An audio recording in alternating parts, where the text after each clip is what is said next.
2023 সালের অক্টোবর থেকে শুরু হওয়া ইসরায়েলি আগ্রাসনে প্রাণ হারিয়েছেন ফিলিস্তিনের অন্তত 785 জন ক্রীড়াবিদ ও ক্রীড়া কর্মকর্তা। এই মর্মান্তিক তথ্য জানিয়েছেন ফিলিস্তিনের পিএফএ।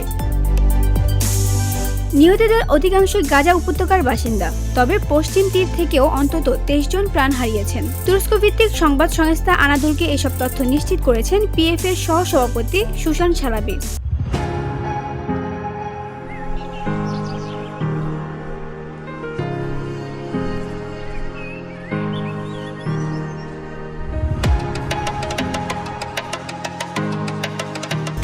তিনি জানান, নিহতদের মধ্যে অন্তত 437 জনই ছিলেন ফুটবলার। এদের মধ্যে পশ্চিম তীর থেকে ছিলেন 15 জন।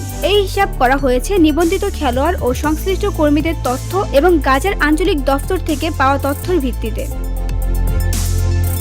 তবে সালাবি সতর্ক করে বলেন, ধ্বংসস্তূপের নিচে এখনো অনেক নিখোঁজ রয়েছে, ফলে নিহতের প্রকৃত সংখ্যা আরও অনেক বেশি হতে পারে। অবরোধ ও অব্যাহত বিমান হামলার কারণে অনেক এলাকায় পৌঁছানো সম্ভব হচ্ছে না। শুধু প্রাণহানিই নয়, ইসরায়েলি হামলায় ব্যাপকভাবে ধ্বংস হয়েছে ফিলিস্তিনের ক্রীড়া অবকাঠামো।